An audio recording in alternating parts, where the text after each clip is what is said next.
नमस्कार मुलांनो, आज आपण इयत्ता 7वीचा सामान्य विज्ञान विषयातील पाठ क्रमांक 19 चुंबकीय क्षेत्राचे गुणधर्म या पाठाचा अभ्यास करणार आहोत. मुलांनो, आपण मागच्या सेशनमध्ये ह्याच पाठाचा अभ्यास केला. काय पाहिलं आपण? तर चुंबकीय क्षेत्र म्हणजे काय, चुंबकीय बलरेषा म्हणजे काय, त्यांचे गुणधर्म कोणते आहेत हे आपण पाहिले. आजच्या भागामध्ये काय पाहणार आहोत आपण? तर आजच्या भागामध्ये आपण चुंबकीय क्षेत्राची वेधन क्षमता म्हणजे काय हे आपण आजच्या भागामध्ये पाहणार आहोत. मुलांनो, चुंबकीय क्षेत्राची वेधन क्षमता म्हणजे काय? तर पहिलं मला सांगा तुम्ही, आता चुंबकीय क्षेत्र म्हणजे काय? तर चुंबक आपल्या जवळच्या भागामध्ये म्हणजे काही अंतरापर्यंत आपला परिणाम दाखवतो. काय करतो? काही अंतरापर्यंत आपला परिणाम दाखवतो. म्हणजे चुंबकाभोवती ज्या भागामध्ये वस्तूवर चुंबकीय बल कार्य करते त्या भागास काय म्हणतात? तर चुंबकीय क्षेत्र असे म्हणतात. आपण पाहिलं की नाही? आपण म्हणजे आपण उदाहरण प्रयोगाद्वारे पाहिलं. आपण टाचण्यांचा प्रयोग आणि एक चुंबक आणि टाचण्या अशा दूर दूर ठेवल्या तर काय होतं? त्या थोड्या वेळाने थोडंसं जर जवळ नेलं आपण टाचण्यांच्या जवळ पट्टी चुंबक, तर काय झालं? तर चुंबक त्या टाचण्यांना आकर्षून घेतो. म्हणजे काय? तर चुंबकाचा म्हणजे चुंबकाभोवती काय असतं? तर त्या भागामध्ये चुंबकीय बल कार्य करते आणि त्यामुळे त्या भागाला काय म्हणतात? तर चुंबकीय क्षेत्र असे म्हणतात. आणि चुंबकीय बलरेषा म्हणजे काय पाहिलं आपण? तर चुंबकाच्या दोन्ही टोकांकडून म्हणजे उत्तर ध्रुवाकडून आणि दक्षिण ध्रुवाकडून जाणाऱ्या अदृश्य रेषांना काय म्हणतात? तर चुंबकीय रेषा, बलरेषा असे म्हणतात. मग आपण आजच्या भागामध्ये काय पाहणार आहोत मुलांनो? तर चुंबकीय क्षेत्राची वेधन क्षमता. तर वेधन क्षमता म्हणजे काय? तर आपण त्याची आता व्याख्या बघूया. चुंबकीय क्षेत्र हे पुठ्ठ्यातून, पाण्यातून व बाटलीतून आरपार जाऊ शकतं मुलांनो. काय? तर चुंबकीय क्षेत्र हे पुठ्ठ्यातून, पाण्यातून व बाटलीतून आरपार जाऊ शकतं. या गुणधर्माला चुंबकीय क्षेत्राची वेधन क्षमता असे म्हणतात. काय? तर चुंबकीय क्षेत्र हे पुठ्ठ्यातून, बघा पुठ्ठ्यातून पण जाऊ शकतं, पाण्यातून पण जाऊ शकतं व बाटलीतून पण जाऊ शकतं, म्हणजे आरपार जाऊ शकतं. या गुणधर्माला काय म्हणतात? तर चुंबकाची वेधन क्षमता असे म्हणतात. आपण ही वेधन क्षमता पाहण्यासाठी आपण एक प्रयोग करूया. कळलं? म्हणजे पुठ्ठ्यातून हे चुंबकीय क्षेत्राचे म्हणजे चुंबकीय क्षेत्र हे पुठ्ठ्यातून कसे आरपार होते, कसे आरपार जाऊ शकते हे आपण एका प्रयोगाद्वारे आपण पाहूया. त्या प्रयोगासाठी आपल्याला लागणारं साहित्य काय मुलांना माहिती आहे? एक पट्टी चुंबक लागणार आहे आपल्याला, एक पुठ्ठा लागणार आहे आणि काही टाचण्या लागणार आहेत. कळलं? आता आपल्याला कृती काय करायची आहे? तर काही टाचण्या आपल्याला टेबलवर पसरवायच्या आहेत. काय? तर काही टाचण्या असतात या टेबलवर पसरवायच्या आहेत. आता या टाचण्यांवर थोड्या अंतरावर एक पुठ्ठा धरा. हे बघा आकृतीमध्ये दाखवल्याप्रमाणे या टाचण्या खाली आहेत टेबलवर आणि या टाचण्यांवर थोड्या अंतरावर एक आपल्याला पुठ्ठा धरायचा आहे. कळलं? तर चुंबक आता निरीक्षण करा तुम्ही बरं. आता समजा तुम्ही चुंबक म्हणजे एका टेबलावर काय ठेवलेलं आहे? टाचण्या ठेवलेल्या आहेत आणि त्याच्या थोड्या अंतरावर काय ठेवलेलं आहे? तर पुठ्ठा ठेवलेला आहे. कळलं? आणि या टाचण्यांवर थोड्या अंतरावर एक पुठ्ठा धरलेला आहे. आता चुंबक आहे ना, ह्या पुठ्ठ्याच्या वरती म्हणजे ज्या भागावर म्हणजे ज्या भागाच्या खाली जिथे टाचण्या आहेत त्या भागावर तिथे चुंबक आपण ठेवलेलं आहे. कळलं? चुंबक म्हणजे पकडायचा. मग काय निरीक्षण करू? म्हणजे तुम्हाला काय दिसून येईल सांगा बरं? आपण हे बघा, हा एक चुंबक धरलेला आहे. हा चुंबक कुठे धरलेला आहे आपण? तर पुठ्ठ्याच्या वरती पकडलेला आहे. पण कोणाच्या खाली पकडलेला आहे? तर जिथे टाचण्या आहेत तिथे. मग चुंबक पुठ्ठ्याच्या वरती ज्या भागावर ठेवलाय त्या भागाखाली टाचण्या चिकटलेल्या आहेत. हे बघा काय आहे? ह्या इथे टाचण्या चिकटलेल्या आहेत. कळलं? म्हणजे चुंबकीय क्षेत्र इथे सुद्धा आहे. व चुंबकीय क्षेत्र हे पुठ्ठ्यातून सुद्धा आरपार जाऊ शकतं, हे इथे सिद्ध होतं. कळलं मुलांनो? कळलं तुम्हाला? काय केलं आपण? तर आपण साध्या ज्या टाचण्या आहेत त्या आपण टेबलावर पसरवल्या आणि काय केलं? आपण त्याच्या थोड्या अंतरावर एक पुठ्ठा ठेवला आणि मग काय केलं? चुंबक पुठ्ठ्याच्या वरती पकडलं. काय केलं? चुंबक पुठ्ठ्याच्या वरती ठेवलं, वरती पकडलं. मग ज्या भागावर आपण चुंबक ठेवलंय त्या भागाखाली टाचण्या चिकटलेल्या दिसतात. कळलं? ह्या पुठ्ठ्याच्या या भागाखाली ना टाचण्या चिकटलेल्या दिसतील. म्हणजे तो चुंबकीय क्षेत्र असतं ना ते. कळलं ना? चुंबक आपला परिणाम जवळपासच्या अंतरापर्यंत दाखवतो, हे पण इथे सिद्ध होतंय, आहे की नाही? आणि चुंबकीय क्षेत्र हे पुठ्ठ्यातून आरपार जाऊ शकतो, हे आपल्याला या प्रयोगाद्वारे समजलं. कळलं? मुलांनो, आता आपण काय पाहिलं तर आपण मागचा प्रयोग काय पाहिलं तर चुंबकीय क्षेत्र पुठ्ठ्यातून कसे आरपार जाते हे आपण प्रयोगाद्वारे पाहिलं, म्हणजे एका पुठ्ठ्याचा प्रयोग पाहिला आपण. आता हे चुंबकीय क्षेत्र हे पाण्यातून कसे आरपार जातं हे आपण एका प्रयोगाद्वारे पाहूया. त्याच्यासाठी आपल्याला काय साहित्य लागणार आहे माहितीये का मुलांनो? एक प्लास्टिकची बॉटल लागणार आहे रिकामी, आणि पाणी लागणार आहे, आणि टाचण्या लागणार आहे. आता आपल्याला कृती करायची आहे. तर ती प्लास्टिकची बॉटल आपण जी घेतली आहे त्याच्यामध्ये काय करायचंय, पाणी भरायचं आहे, आणि त्या पाण्यामध्येच काय टाकायचे आहे तर टाचण्या टाकायच्या आहेत, आणि एक पट्टी चुंबक घेऊन त्या बाटलीच्या जवळ न्यायचं आहे. काय तर एक पट्टी चुंबक नेऊन बाटलीच्या जवळ न्यायचं आहे. आणि मग मला सांगा, बाटलीच्या जवळ आपण जर पट्टी चुंबक नेलं तर काय होईल? काय होईल? आपल्या बाटलीमध्ये काय आहेत तर टाचण्या आहेत, लोखंडाच्या टाचण्या आहेत. मग काय होईल सांगा? तर निरीक्षण करा तुम्ही निरीक्षण करून मला सांगा. तर काय होईल? पट्टी चुंबक बाटलीजवळ जसा हलवला तसे बाटलीतील ज्या टाचण्या असतात, पाण्याने भरलेली बाटली आहे आणि त्या पाण्याने भरलेल्या बाटलीमध्ये ज्या टाचण्या आहेत त्या टाचण्याची हालचाल सुरू झाली. काय होते तर त्यांची हालचाल सुरू होते. कळलं? म्हणजे काय तर चुंबकीय क्षेत्र हे पाण्यातून सुद्धा आरपार जातं. म्हणजे तिथे चुंबक आहे, म्हणजे चुंबक बाहेर आहे ना, बाटलीच्या बाहेर पट्टी चुंबक आहे, पण जसं बाटलीच्या जवळ ते पट्टी चुंबक नेलं तसं काय होतं, बाटलीमध्ये आतमध्ये बाटलीमध्ये ज्या टाचण्या आहेत त्यांची हालचाल सुरू होते. म्हणजेच काय तर बाटलीमध्ये सुद्धा चुंबकीय क्षेत्र पाण्यामध्ये आरपार जातं. हे इथे ह्या प्रयोगाच्या वरून आपल्याला कळतं. कळलं? आता आपण वरील दोन कृती केल्या. कुठल्या तर पुठ्ठ्यावरून पण पाहिला आपण. म्हणजे चुंबकीय क्षेत्र हे पुठ्ठ्यातून आणि पाण्यातून कुठे म्हणजे आरपार जातं हे आपल्या आता लक्षात आलं.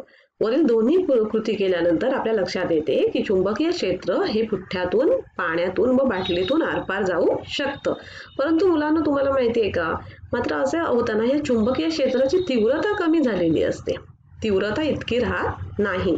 काय होतं तर जेव्हा हे चुंबकीय क्षेत्र पाण्यातून, बाटलीतून आणि पुठ्ठ्यातून जेव्हा आरपार होतं तेव्हा ते चुंबकीय क्षेत्राची तीव्रता कमी झालेली असते. कारण का? प्रयोग करताना चुंबकाचा संबंध टाचण्यांशी डायरेक्ट आला का? नाही डायरेक्ट आला ना. कारण मगाशी पण आपण पुठ्ठ्यांचा जो प्रयोग केला तेव्हा टेबलावर टाचण्या होत्या आणि टाचण्यांवर पुठ्ठा होता आणि पुठ्ठ्यावर चुंबक होतं. म्हणजे चुंबकाचा डायरेक्ट संबंध कोणाशी नाही आला होता, म्हणजे टाचण्यांशी आला नव्हता. आता सुद्धा आपण पाण्याचा प्रयोग बघितला, त्याच्यामध्ये पण पाण्याच्या बॉटलमध्ये आतमध्ये त्या टाचण्या होत्या. म्हणजे चुंबकाचा डायरेक्ट संबंध ह्याच्याशी आला नव्हता, कोणाचा टाचण्यांशी आला नव्हता. तर कारण प्रयोग करताना चुंबकाचा संबंध टाचण्यांशी पुठ्ठ्याच्या माध्यमाने आला होता, बाटलीच्या माध्यमातून होतो. म्हणून चुंबकीय क्षेत्राची तीव्रता कमी झालेली असते. कळलं? काय? प्रयोग करताना त्यांचा संबंध हा पुठ्ठ्याच्या माध्यमाने व बाटलीच्या माध्यमातून होतो, म्हणून चुंबकीय क्षेत्राची तीव्रता कमी झालेली असते. मग तुम्हाला कळलं चुंबकीय क्षेत्राची वेधनक्षमता म्हणजे काय? तर चुंबकीय क्षेत्र पुठ्ठ्यातून, पाण्यातून किंवा बाटलीतून आरपार जाते. याला काय म्हणतात तर चुंबकीय क्षेत्राचे, या गुणधर्माला काय म्हणतात तर चुंबकीय क्षेत्राची वेधनक्षमता म्हणतात. परंतु चुंबकीय क्षेत्राची जी तीव्रता असते ती यावेळी काय असते तर कमी झालेली असते. कारण चुंबकाचा संबंध हा टाचण्यांशी पुठ्ठ्याच्या, पाण्याच्या किंवा बाटलीच्या माध्यमाने झालेला असतो. कळलं? आता मुलांना चुंबकीय क्षेत्राची वेधनक्षमता म्हणजे काय हे आपण पाहिलं. आता आपण काय पाहणार आहोत, आपण चुंबकत्व निर्माण करणारे प्रयोग वेगवेगळे पाहिलेत की नाही? आपण वेगवेगळे पाहिले. कुठले पाहिले आपण? जसे की आपण चुंबकत्व पोलादी पट्टीमध्ये निर्माण होते हे पण आपण एका प्रयोगाद्वारे पाहिलं. मग चुंबकत्व निर्माण झालेल्या ज्या वस्तू असतात त्यांची दिशा कुठली असते, त्या कोणत्या दिशेला स्थिरावतात हे आपण आता प्रयोगाद्वारे पाहूया. कळलं? की चुंबकत्व निर्माण झालेल्या ज्या वस्तू असतात त्यांची दिशा कुठली असते, त्या कुठल्या दिशेला स्थिरावतात हे आपण एका प्रयोगाद्वारे पाहूया. कळलं? त्याच्यासाठी आपल्याला काय लागणार आहे तर एक मोठं पसरट भांडं लागणार आहे, पाणी लागणार आहे, आणि एक चुंबकत्व म्हणजे निर्माण झालेली सुई लागणार आहे, आणि एक पट्टी चुंबक लागणार आहे, आणि एक छोटासा पुठ्ठा लागणार आहे. आता आपण त्याची कृती काय करणार आहोत तर एका मोठ्या पसरट भांड्यामध्ये पाणी घ्यायचंय आपल्याला. कळलं? आणि एक प्लास्टिकचं झाकण सुद्धा लागणार आहे मुलांनो. आणि प्लास्टिकच्या झाकणामध्ये पट्टी चुंबक ठेवून ते पाण्याच्या पृष्ठभागावरती ठेवायचे. काय तर प्लास्टिकच्या झाकणामध्ये एक पट्टी चुंबक ठेवून आपण जे मोठ्या पसरट भांड्यामध्ये जे पाणी घेतलंय त्या पाण्याच्या पृष्ठभागावरती ठेवायचंय. मग आता प्लास्टिकच्या झाकणामध्ये ठेवलेले पट्टी चुंबक प्लास्टिक ह्याच्यामध्ये पाण्यामध्ये ठेवलं तर ते काय कुठली दिशा म्हणजे ते तरंगताना कुठली दिशा म्हणजे कुठल्या दिशेला ते स्थिरावते सांगा बरं. सांगेल तर ते पट्टी चुंबक आहे, त्यामुळे ते काय तर उत्तर दक्षिण दिशेला पाण्यावर आपल्याला तरंगताना दिसेल. कारण चुंबक हे नेहमी आपण पाहिलेलं आहे, चुंबकाचा गुणधर्मच आहे ना की हे उत्तर दक्षिण दिशेला स्थिरावते. कळलं. आता आपल्याला काय करायचं आहे, एक टाचणी. आता टाचणी तर चुंबक नाहीये ना, पण टाचणीला आपल्याला चुंबकत्व निर्माण करून घ्यायचंय. काय तर एका टाचणीला चुंबकत्व निर्माण करून घ्यायचं आहे. चुंबकत्व प्राप्त झालेली ती टाचणी एका जाड पुठ्ठ्याच्या छोट्या तुकड्यावरती चिकट पट्टीच्या साहाय्याने घट्ट बसवायची आहे. काय करायचंय, आपण एका टाचणीला चुंबकत्व निर्माण करून घ्यायचंय. आणि मग काय चुंबकत्व निर्माण कसं होतं माहितीये ना, तर पट्टी चुंबकचं त्याला घासलं तर त्याच्या टाचणीमध्ये काय होतं, चुंबकत्व निर्माण होतं. मग चुंबकत्व प्राप्त झालेली टाचणी एका जाड पुठ्ठ्याच्या छोट्या तुकड्यावर चिकट पट्टीच्या साहाय्याने घट्ट बसवायची आपल्याला. कळलं. आता ती चुंबकत्व प्राप्त झालेली टाचणी जाड पुठ्ठ्याच्या तुकड्यासह पाण्यामध्ये चुंबकाच्या शेजारी ठेवायची आहे. जिथे आपण पट्टी चुंबक त्या पाण्याच्या पसरट भांड्यामध्ये ठेवलेलं आहे की नाही पृष्ठभागावर, तिथेच ही टाचणी सुद्धा ठेवायची आहे. तर टाचणी कोणत्या दिशेने जाते ह्याचं तुम्ही निरीक्षण करायचंय. जी टाचणी चुंबकत्व प्राप्त झालेली टाचणी कोणत्या दिशेने जाते ह्याचे निरीक्षण करायचंय. तर चुंबकत्व निर्माण झालेल्या टाचणीत देखील उत्तर दक्षिण ध्रुव निर्माण झालेले असतात. त्यामुळे टाचणीचा दक्षिण ध्रुव हा चुंबकाच्या उत्तर ध्रुवाकडे आपल्याला आकर्षित झालेला दिसतो. कळलं. या चुंबकत्वामध्ये टाचणीमध्ये सुद्धा चुंबकत्व निर्माण झालेले आहे. म्हणजे चुंबकत्व निर्माण झाले म्हणजे त्याच्यामध्ये सुद्धा उत्तर ध्रुव आणि दक्षिण ध्रुव हे निर्माण झालेले आहेत. आणि मग ती टाचणी आपण त्या ह्याच्या बाजूला ठेवली आहे. कोणाच्या बाजूला ठेवली आहे तर मॅग्नेटिक एका प्लास्टिकच्या झाकणामध्ये आपण पट्टी चुंबक ठेवलेला आहे, त्याच्या बाजूला ठेवल्यामुळे काय झालं तर या टाचणीचा दक्षिण ध्रुव हा चुंबकाच्या उत्तर ध्रुवाकडे आकर्षित झालेला दिसतोय. म्हणजे काय तर दोन विजातीय ध्रुवांमध्ये आकर्षण असते, ह्या तुम्हाला आपल्याला माहितीच आहे. आता ही टाचणी आपण वेगवेगळ्या ठिकाणी पाण्यात जेव्हा ठेवली तेव्हा टाचणी सुद्धा पृथ्वीच्या दिशेनुसार ती उत्तर आणि दक्षिण दिशेतच स्थिर राहते. पुन्हा ती पाण्यामध्ये जर ती म्हणजे त्या चुंबकाच्या बाजूला जरी ठेवली, वेगवेगळ्या ठिकाणी ठेवली तरी ती काय दाखवते तर ती उत्तर दक्षिण दिशेमध्येच ती स्थिर राहते. कळलं. म्हणजेच काय तर चुंबकत्व निर्माण झालेल्या ज्या वस्तू असतात त्या सुद्धा दक्षिण आणि उत्तर दिशेतच स्थिर राहतात आणि त्यांच्या सुद्धा विजातीय ध्रुवांमध्ये काय असतं आकर्षण निर्माण झालेलं आपण पाहिलं ना. ज्या चुंबकाच्या बाजूला नेल्यावर काय झालं तर चुंबकत्व निर्माण झालेल्या टाचणीमधला दक्षिण ध्रुव त्या चुंबकाच्या उत्तर ध्रुवाकडे आकर्षित झाला. समजलं तुम्हाला की चुंबकत्व निर्माण झालेल्या ज्या वस्तू असतात त्या सुद्धा उत्तर दक्षिण दिशेमध्ये स्थिर राहतात. मुलांनो, आता आपण काय पाहिलं तर चुंबकीय आपण बल पाहिलं. चुंबकीय बलरेषा म्हणजे मग काय ते पाहिलं. चुंबकीय क्षेत्र म्हणजे काय ते पाहिलं. आता चुंबकीय क्षेत्राची वेधन क्षमता म्हणजे काय ते पाहिलं. मग आता मला तुम्ही सांगा तर चुंबकीय बल म्हणजे काय. तर चुंबकाच्या ध्रुवांमध्ये आकर्षण किंवा प्रतिकर्षणाचे जे बल असतं किंवा अचुंबकीय पदार्थ चुंबकाकडे ज्या बलाने आकर्षिले जातात त्या बलाला काय म्हणतात तर चुंबकीय बल असे म्हणतात. कळलं.